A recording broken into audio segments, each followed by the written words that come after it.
Britain has sleepwalked into becoming a country that kills babies. Yesterday, this happened. The noes to the left, 137. So the ayes have it, unlock! Just 2 hours of debate, that's it. Britain has now decriminalised abortion. A woman can decide that she doesn't want the baby, even at the moment she is having the baby, and that is no longer infanticide. In fact, it's celebrated.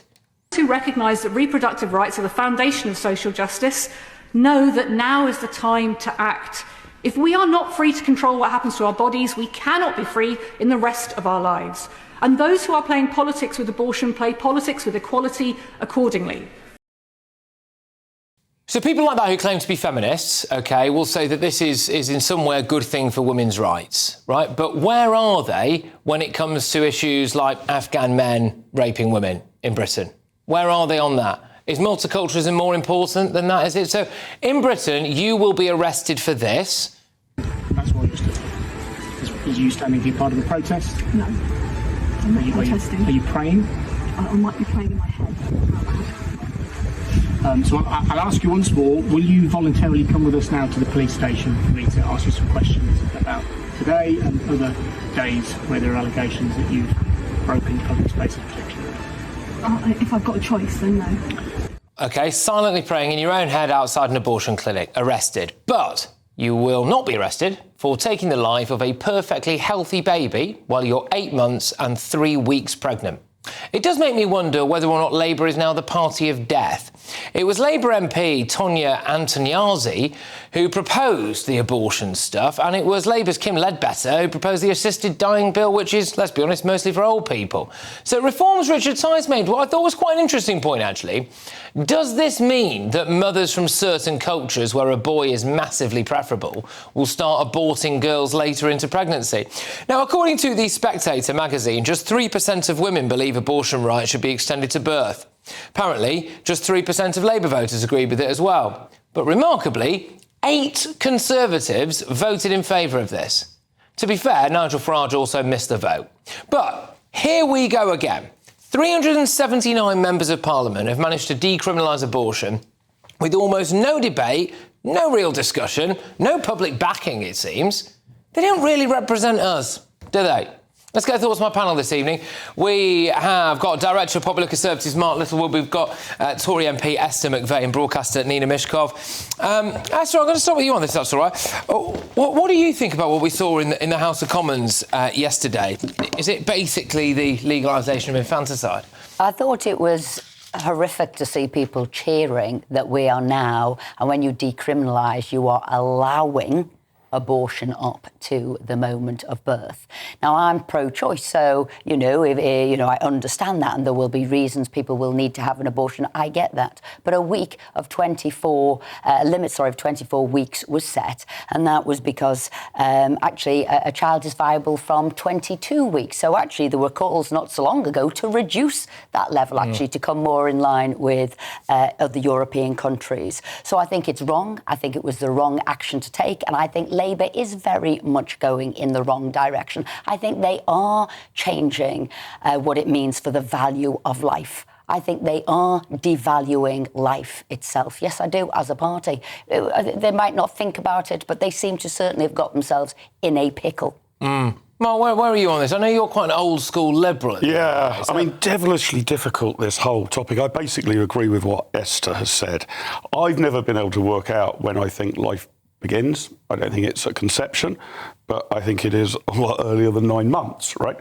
So I think my broad approach would be something like up to 14 weeks, more or less on demand. I mean, I think you need to show that you can't raise the child or you'd be psychologically harmed.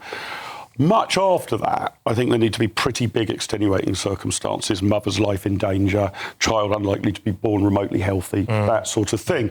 So, but the difficulty here as well is, I mean, how would we treat a mother who is reckless and has a miscarriage? Is that murder? If you throw yourself down the stairs, for example. 8 months pregnant? Would we charge the woman with it's about murder? intent, isn't it? It's sort of about because intent. That's the same as murder. So, in would order it then to be prove murder, manslaughter if you were intent. just reckless because you were drunk? Because it's very difficult. But I basically say up to 14 weeks, no questions. After that, massive extenuating The thing circumstances. is, where has this really come from? There's no public clamour for it. We weren't all out on the streets really talking about it. We weren't having huge discussions on shows like this, which has really got its finger on the pulse of the nation, I think, most evenings. And yet here we are now at 9 p.m. tonight talking about the fact that in Britain you will not go to prison if you kill a baby even just as you're birthing it. First of all, I think men and women have entirely different attitudes to abortion. I think women empathise more, they understand it and they understand the reasons why, and far more than men. Men can have really highfalutin objectives about it. Secondly, I find the idea of a child being aborted at 8 months, 9 months, absolutely abhorrent. That to me. But that is actually, forgive me, not going to happen. Nobody is pregnant until they're 8 months and think, oops, I forgot to have an abortion, I'm going to do that now. Now, the whole point of having this legislation passed means that women will not be criminalised for having an abortion. None of you are old enough to remember the times before the pill and before abortion was legal. I wasn't actually old enough. When I was 15 when the pill came in. I was when abortion was decriminalised, slightly older. Before then, the people who were criminalised and prosecuted for abortions were the backstreet abortionists. And the thing was, before that time, you have to understand, women would do it to themselves with knitting needles. Okay, but we're not there now, are we? No. We're not there now. But let's not forget, women must have a choice. They must have a choice. I don't think they should. No, but nobody's questioning that. Well, I think there's two things. I think, one, the reason this has come about, because there's only been 3 prosecutions since this law was in 1869, so it wasn't like there was lots of prosecutions, but where the investigations had come from and where a lady did actually, and she was 8 months pregnant, and she went and took the pills, which were meant to be for just 10 weeks. This is the case. This is a live case. This is what she did. And they'd all seemed to go horribly wrong during lockdown, where people said, I want the pill that you're allowed to take up to 10 weeks. And then you could get it not seeing a doctor and you could get it over the counter, and they called it pills in the post. And this is where it's gone wrong. And instead of Labour saying, we won't do that anymore, we're not in lockdown, you don't need to get those pills over the post, stop there. Not what they've done for those women who did break the law. That's what it is. But let's look at what countries that have actually done this. Australia did this in 2008. Each state has a different law, but it's more or less, 22 weeks and then after. So what happened when they decriminalised it in 2008, which is a long time ago, is that it peaked slightly, but then it's actually gone down to before. It's gone down to before the levels that were there. Surely a termination at 8.5 months. No, but it should be criminal unless there are massive extenuating circumstances, mother's life in danger, for example. But the other thing here, Patrick, you commented on this in your introduction. 2 hours of debate on this in Parliament. I mean, Esther said she couldn't vote because she didn't really know this was coming up. This is appalling. The parliamentary schedule should be allowing several days for a discussion of something like this. But the thing is, what you've got now with Labour, if they've got such a massive majority, it is a problem. They can come up with an idea and have it voted on the floor of the House, and you're quite right. What have they used it for? Well, they've used it for nonsense. This is the thing, that Labour have used their absolutely whopping great big majority to force through something that basically allows you to kill a baby. That's not... that is actually not going to... But it was happening. They were getting the pills by post. It's not a one-off. It was many people have done it. There were 100 investigations. Tell me how many over 8 months or 6 months? Well, one's too many, isn't it? One's too many.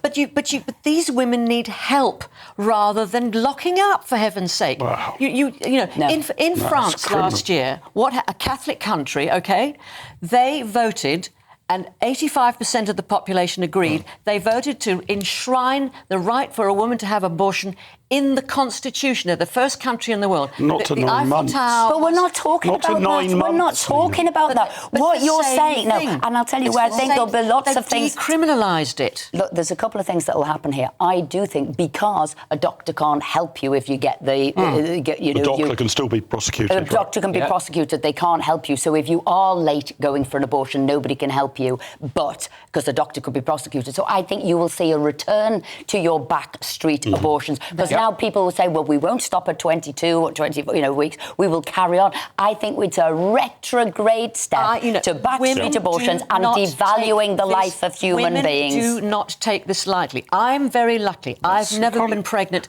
I've never had to make that choice. But Nina, you can't base the law on that.